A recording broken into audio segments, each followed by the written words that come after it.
This is a clarinet, and you've just heard it playing the brilliant finale from Weber's first concerto, arranged for clarinet and piano, of course, instead of the original orchestration. I think possibly we should try to find out something about the clarinet before we try to play it.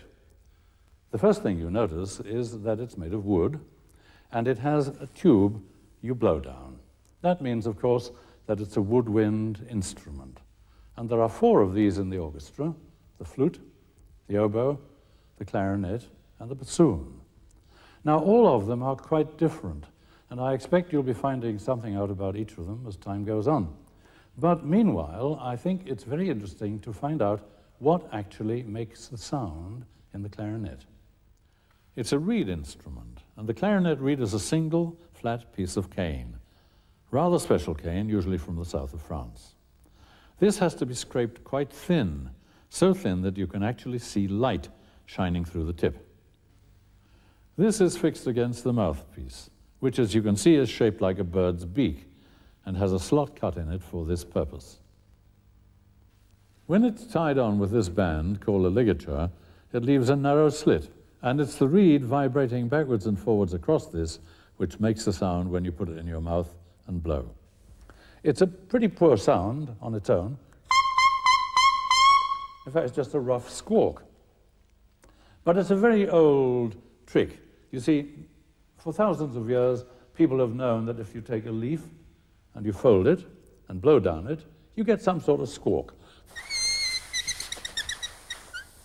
And that little squawk is really the simplest reed instrument you can have. So the clarinet has just the same sort of reed to make the sound. As I said, it's a pretty poor sort of noise. But when you add it to the clarinet tube, it's rather pleasant.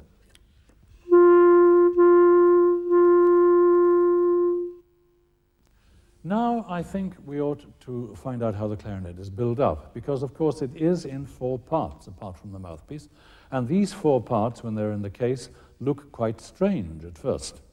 And here is Zoe Fairbairn, who is going to build it up for us, and let us see how all these parts are put together. The 2 main sections are joined in the middle, like this. And you must be certain that the levers which link them are lined up, because the keys won't work if they don't. Then you must attach the bell. It's shaped like a bell, but it makes no sound of its own. It just helps the sound of the clarinet by smoothing it out. And then the barrel. And you can see why it's called that. But it's just a short section you can pull in and out to tune the clarinet. And finally, the mouthpiece. And you have the complete clarinet. Now I'd like you to hear it playing again, this time in quite a simple little tune. It's an old sea shanty, that is to say, a working song that the sailors used to use when they were hauling the rigging of the old sailing ships. And Zoe is going to play it, accompanied by Leslie Pearson at the piano. It's called Blow the Man Down.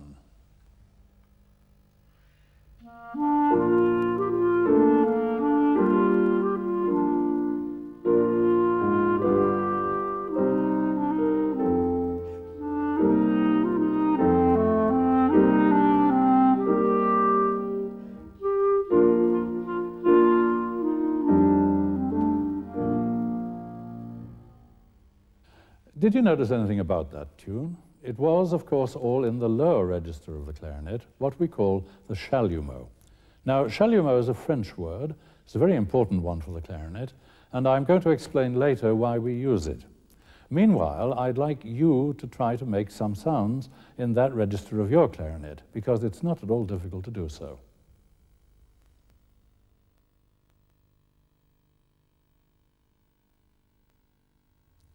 The first thing you have to learn to do when you're playing the clarinet is to learn how to put the mouthpiece into your mouth.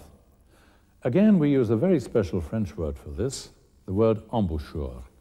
That just means in the mouth. And in fact, a lot of very complicated books have been written about this, and I don't believe any of them, because it's actually quite a simple action. All you do is to remember that you open your mouth slightly and rest the flat part of the reed on the lower lip. Then you close the mouth gently and let the top teeth touch the mouthpiece quite lightly. You should then find that your lips have gone around the mouthpiece, making an airtight seal when you want to blow. Don't blow yet. In fact, don't blow at all, because after all, you don't blow through your vocal cords when you sing, and this is exactly the same way of making music. Also, don't worry yet about how you hold the clarinet, because you don't have to press any keys or cover any holes to play your first note. Perhaps you should take a firm hold of the instrument round the barrel and then try to make your first sound on the clarinet. Don't bite too hard, because this will hurt the lower lip. You just squeeze gently against the reed, and this makes the gap a little narrower. Then you breathe into the instrument, saying "hoo," and you'll find that you're producing your very first note on the clarinet, which is a G, what we will always call your open G.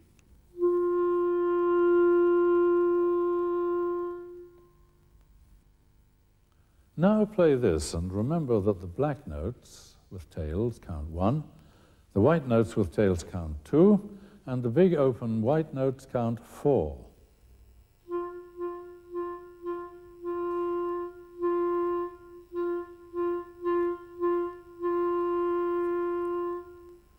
Breathe in through the corners of the mouth, not through the nose. There's no time, unfortunately, in music for that.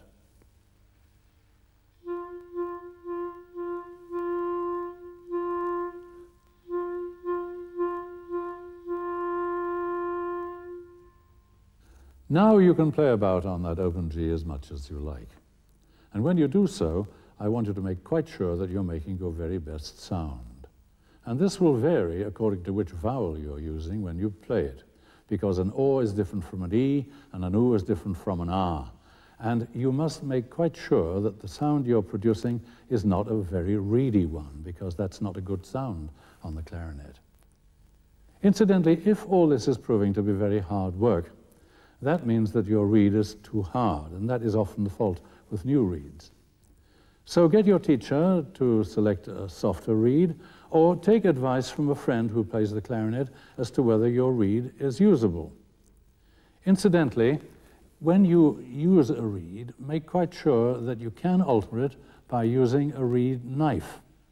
And when you scrape a reed, make absolutely certain that you do it in the right place, because you should never touch the raised crest in the middle of the reed. It should always be somewhere at the side, and certainly never near the tip. At first, it may be better to select a softer reed, because of course you can spoil a lot of reeds that way. Don't touch the reed with your tongue yet, because that's quite a skilled business, playing staccato on the clarinet, and you're going to learn to do that with some skill later. For the present, just play as many open Gs as you like, in good rhythms, all sorts of rhythms, and make quite certain that all of them are in a good sound. Now, here's a piece by our old friend Weber, rather cleverly written, because it uses a tremendous number of open Gs, and it's not nearly so difficult as it sounds, because, of course, the open G is quite an easy note to play.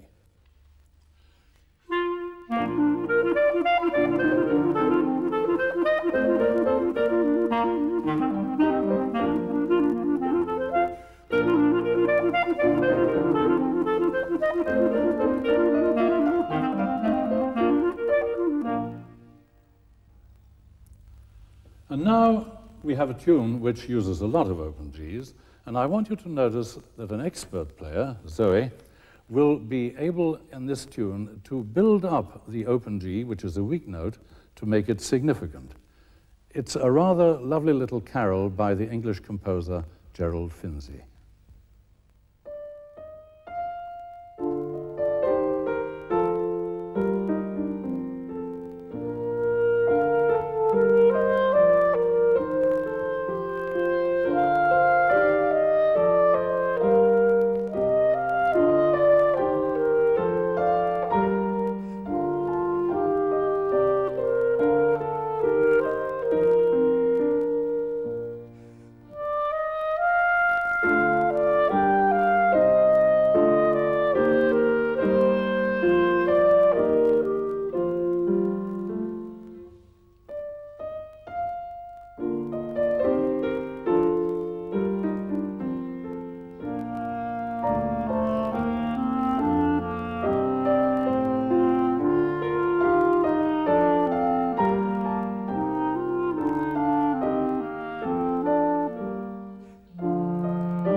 Well, now we've finished with our open Gs, we must learn to play other notes on the clarinet, and to do this we have to learn to hold it correctly, as you've just seen Zoe do.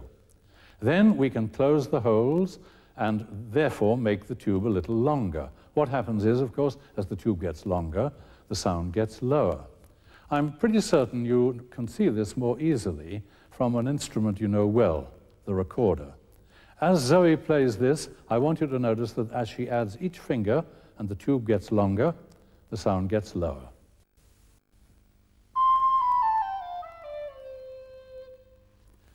Now, if you do exactly the same with this little pipe, which has a clarinet mouthpiece and a reed, and the same holes as the recorder, this is what you get.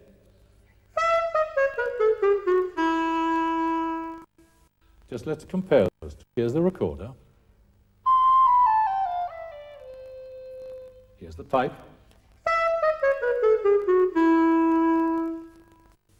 Well, I'm sure you notice the difference. Of course, the sound is much lower with this pipe. The reed is what does it, combined with this pipe. And this is a simple little instrument called the chalumeau. Remember, I've talked about the chalumeau before, the lower register of the clarinet. And because this has a low sound, it's what the sound of the clarinet came from in the chalumeau register. This is a chalumeau, the sort of pipe that was played in the Middle Ages by peasants, from which the clarinet developed. Now let's make some notes of just the left hand on the clarinet. Hold the instrument out in front of you, with elbows comfortably close to your sides. The right thumb holds the clarinet in place by supporting it under the thumb rest, and all the fingers are gently curved over the holes. Now let's start with the simplest note of all to play, the E natural. To play this, just form the embouchure as before, and close the holes for the thumb and first finger of the left hand. Blow gently as before, still using the who approach, and then you can play this.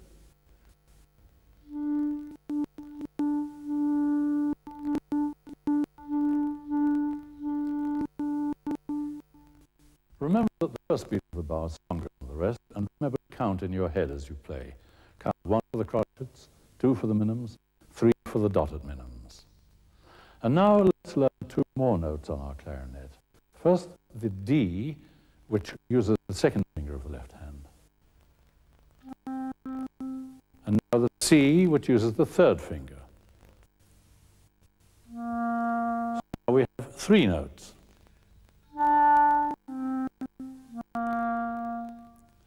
And here is a little tune you can play on those 3 notes. It's well known, Au clair de la lune.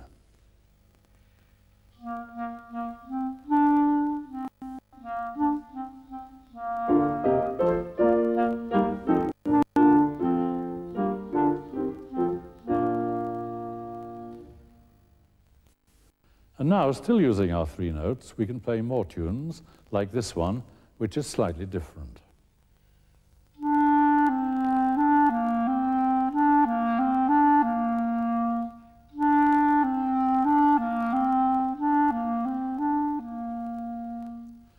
I expect you noticed that in that one, the notes were connected by a slur, a line which means that you don't have to have more than one who. One who will cover the lot. It's what we call phrasing in music. And now let's add our 4th note, the F, a rather dangerous note because it only uses the thumb of the left hand.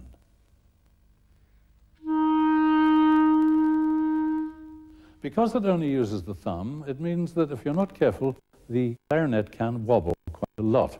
So it's better to pass through it quickly, like this.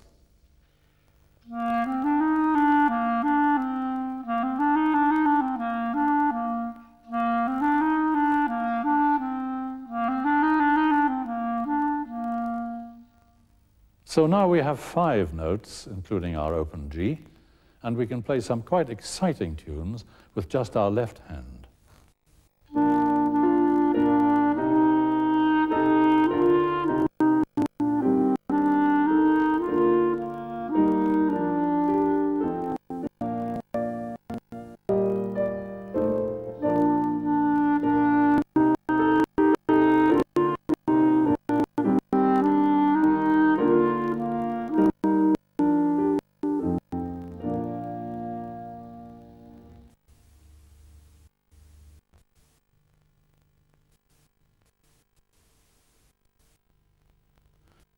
time we learn to use our tongue to start the notes on the clarinet. It's what we call the attack. Not a violent attack, of course. It is just a way of starting the note with a tu instead of a hu. Just a very clean stroke of the tongue, quite near the tip of the reed. And here, you must be careful to get quite a clean sound. In other words, the tongue must be quite crisp.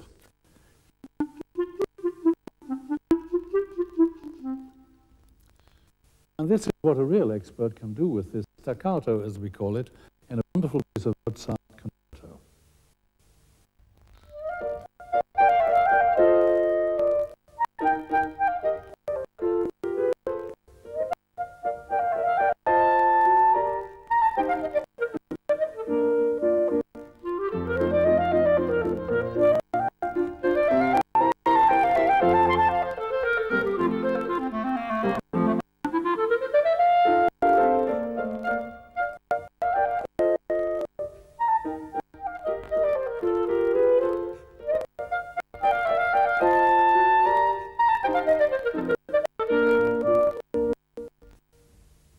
Now, using our tongue and all the 5 notes we've now learned, play this tune. It's one I think you know.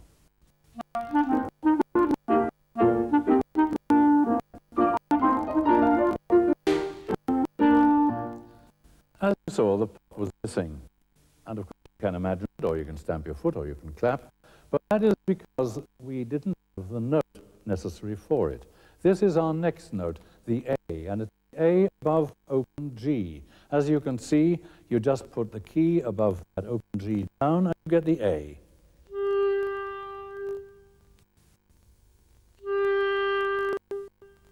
Not a difficult note. And to get the B flat above that, all you do is to keep that note down and add the thumb key at the back.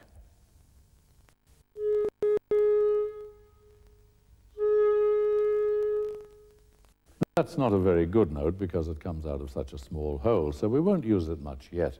But there are lots of good tunes we can play with the 6 notes we now have. This is one of them, an old American tune called Oh, Susanna.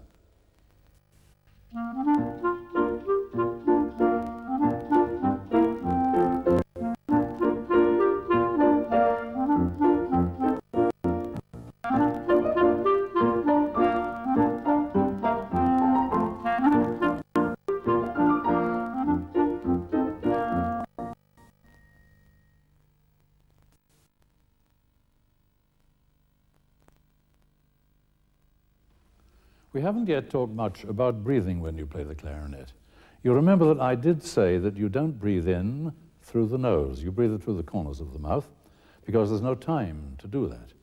Therefore, make sure you get a deep breath deep into the lungs and then you breathe it firmly into the clarinet, making sure that it's all contained by the embouchure and doesn't escape. Don't think too much about this because it's a fairly simple thing. And now we're going to learn to play some notes using the right hand. And unlike the piano, remember that the clarinet never has notes for the right hand alone. You must keep the left hand in position when you use the right. They must stay there and not let the air escape through the holes of the left hand. Now, the first note we're going to use is the B below the C that you already know, and it is fingered like this.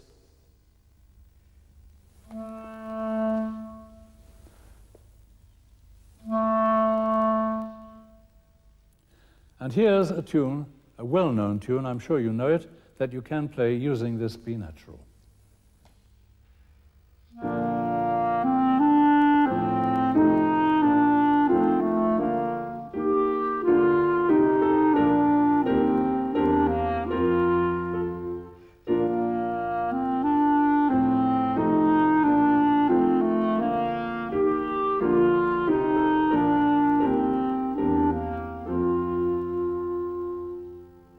And now let's have some more of those notes in the right hand of the clarinet, starting with a B flat, which uses the first finger of the right hand on the top of the 3 holes.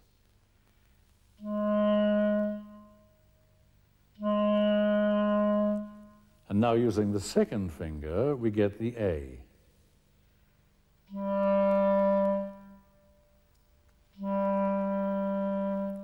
And the third finger gives us the G.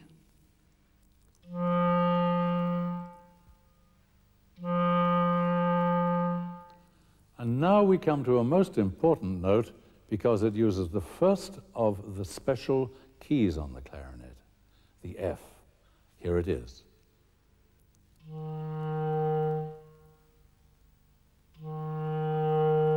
Now, I want you to look at that because it does use that group of keys that we have down at the bottom. Notice there are 4 of them, and we use that one, which is the bottom one on the top shelf there for F.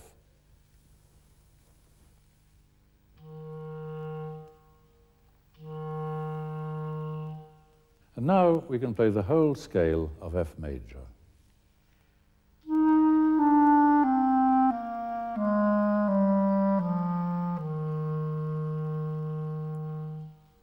And here's a well-known tune that uses all the notes in that scale.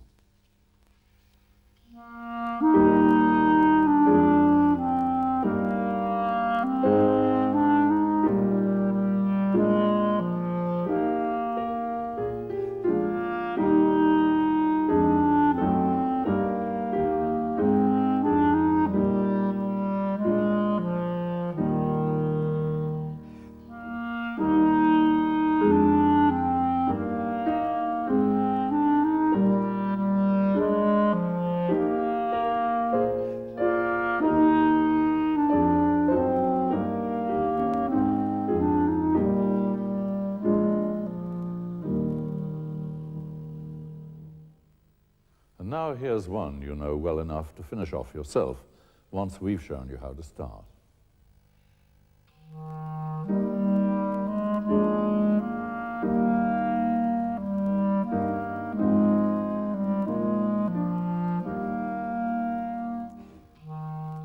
Now you make up the rest. Well, now we've got the whole of the lower register going, apart from the bottom E. To get this, you simply play the F, which you know, and then you add the long lever for the left-hand little finger.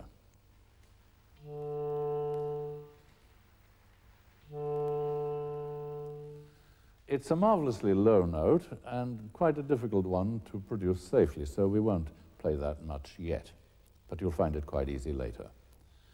Well, now I want you to hear what a great composer, Brahms, did with that Shalimar register of the clarinet in the slow movement of his F minor sonata. And here I think you'll notice that Zoe stops towards the end and pulls out the barrel of the clarinet to tune it, as I said before, because she wants to make it a little flatter at that point. Here then is part of the slow movement of Brahms's great F minor sonata.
Well, now that we know how the Chalumeau register of the clarinet works, let's see if we can find out how the upper register was invented. And I do mean invented. The flute, the oboe, and the bassoon had been developing over the years and the centuries, but the clarinet actually came into existence, as far as we know, in the year 1700. It was due to a man called Denner, who lived in the city of Nuremberg in Germany. And he was experimenting with the simple peasant pipe that I showed you before. Now, this simple peasant pipe was his own possession, and he added to it two keys, that one and that one. Now, these two keys were something new, though other people had added keys to the Chalumeau. They were just trying to get a couple of extra notes. Denner wasn't. He was trying to get a complete new register.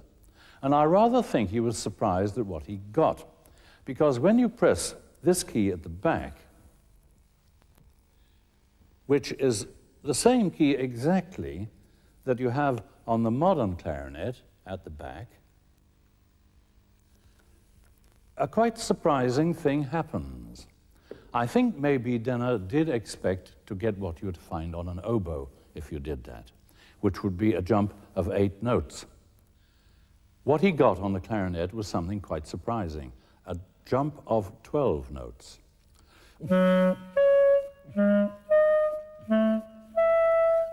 Which meant, of course, that he had two entirely different registers, and so the clarinet developed a very great upper register with a lot of quite high notes.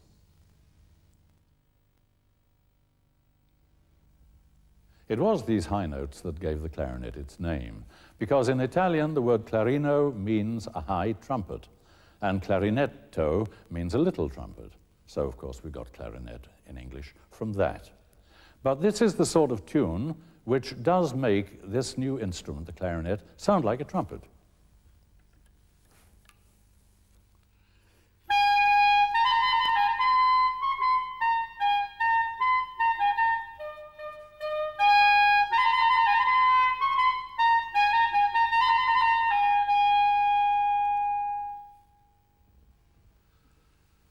Now, I'm sure you've noticed that this little clarinet has got 6 keys, because as the 18th century went on, players began to add keys to make the notes better and to make more of them. And by the beginning of the 19th century, we have a man called Müller in Germany who invented the 13-key clarinet. Now, this was a very useful instrument, and the one, in fact, we used for the concerto with which we started, the Weber concerto. And, of course, this went on for quite a long time. But in the middle of the 19th century, a man called Clauset, who lived in France, in Paris, invented the clarinet we know so well today, what we call the Boehm system clarinet. Now, Boehm didn't invent it. He was a flute maker. And Clauset used some of his ideas to help him to invent this clarinet, which we use today. But you see, even today, we still have to use this speaker key to get the 12ths that Denner invented all those years before. Well, now let's see if we can do this on our modern clarinet, those 12ths. I expect you've already done it by accident anyway, but now we'll try to do it properly.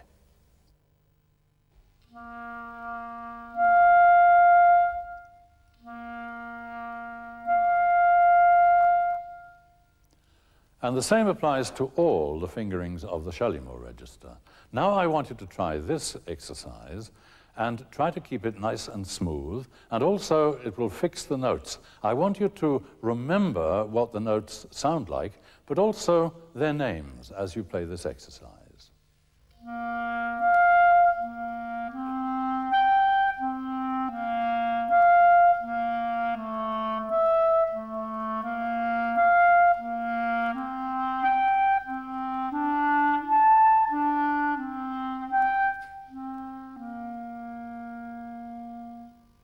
All you have to do is to add the speaker key to the Chalumeau fingering, and it does help if you can imagine the top note hovering above your head as you play it. And now here is a little tune you can play in the upper register. And remember to keep the sound quite firm. If your lip gets tired, just stop, because we don't want you to get into bad habits and make a bad sound, so rest if you need to.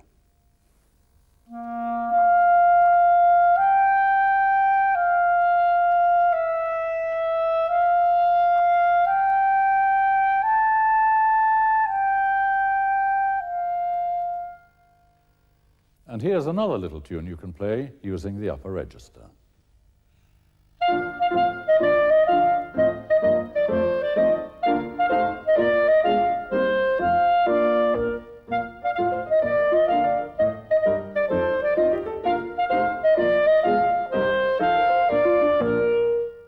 And now we'll play a duet for two clarinets, in which one plays in the upper register and the other in the lower.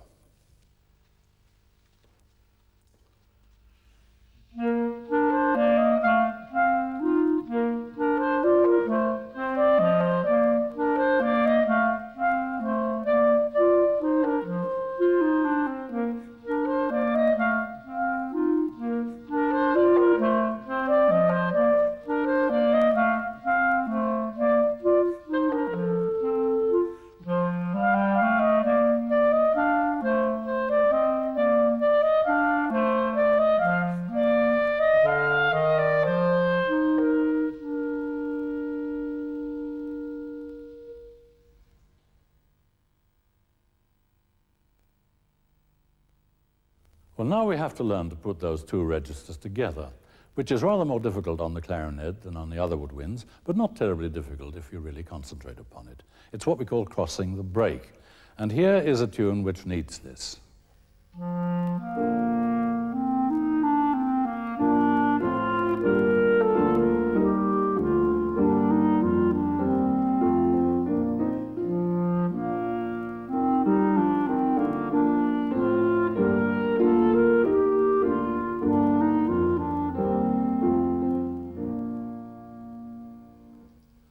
It's in bar 2 that you have to think of the change between the open G and the C above. Bar 3 is easier because the A is a much less dense note. Now you can go on, and you'll soon find it's quite easy to cross the break, and there are many more tunes that you can play like that. And here's one of them. It's called The Vicar of Bray.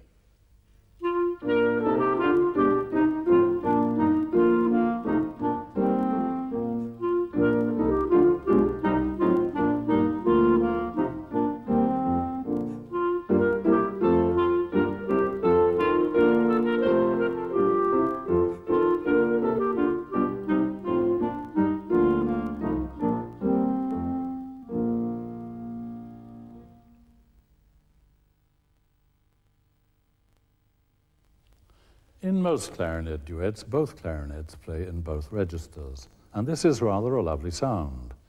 In fact, I think clarinet duets sound rather better than duets on other woodwind instruments, but I may be biased. Anyway, here is one. It's on Wings of Song by Mendelssohn.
And now here's another one, a very lively prelude by Purcell.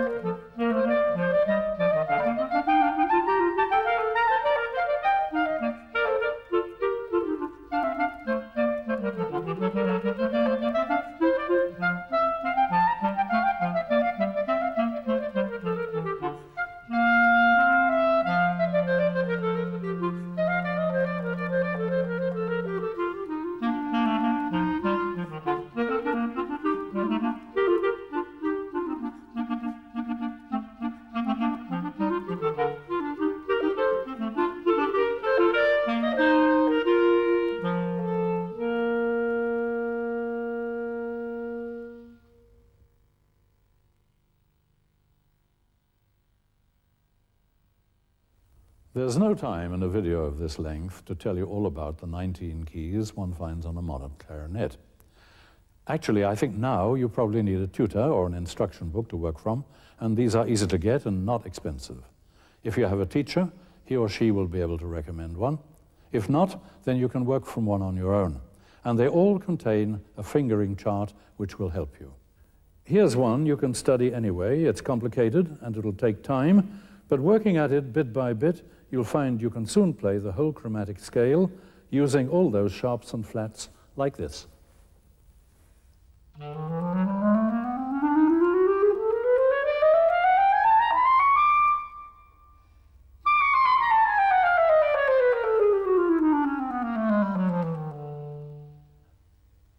Of course, you aren't a beginner when you play scales of that sort, so don't expect it to happen quite so quickly.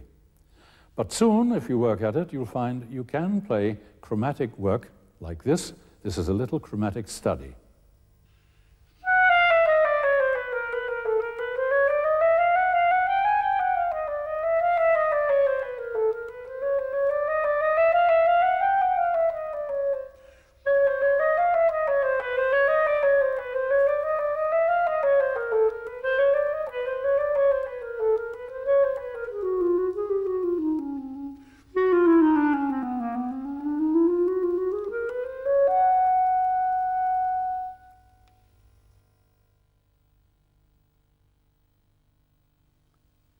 Now, we've learned to play the clarinet smoothly and in staccato, but we've not yet talked about accents, which are terribly important. We're going to play an old Swiss yodeling song. And this is the sort of song where, of course, people dance and they slap their thighs, their lederhosen, with their hands, and you can feel the rhythm. And I think you can imagine them as we play this.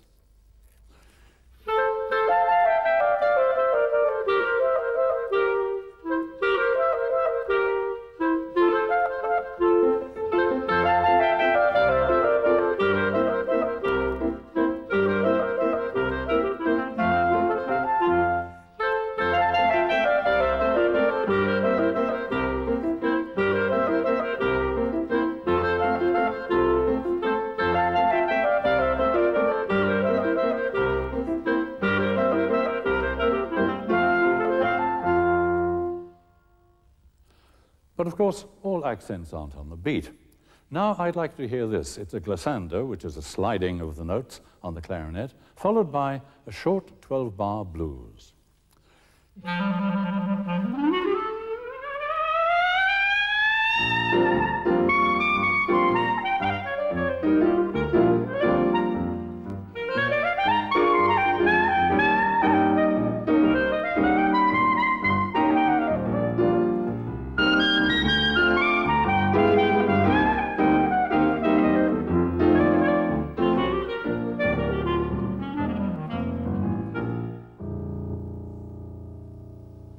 We mark these accents in jazz with a little triangle in the music, as you could see in this piece called Swing Stuff. Here's something you can try yourself.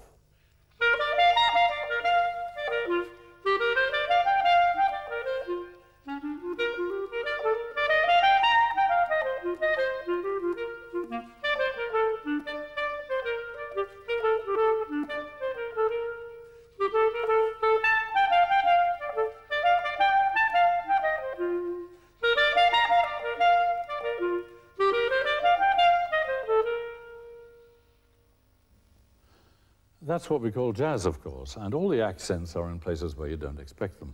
And this is what a well-known British composer called Joseph Horowitz did with it in the Sonatina Last Movement.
Now, we've moved on very fast, so I don't think you'll want to tackle this until you've mastered all the other sections that we've dealt with. This could take you as much as 18 months, I think. But now I want to deal with the very last top octave of the clarinet, from C to the very high C above it. And this is what the notes look like. And this is what they sound like.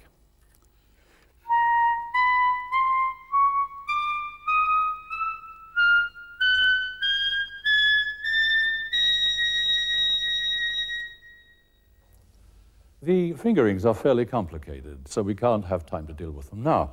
But this is a chart which will help you to work them out. Just keep on playing these top notes until you've mastered them, and then you're going to know the clarinet right from the bottom to the top, and that's almost 4 octaves. Lots of great composers, of course, love these top notes, and there's one particular little tour de force that I'd like you to hear. This is from Beethoven's 8th Symphony, and he uses a top G, and it was written almost 180 years ago.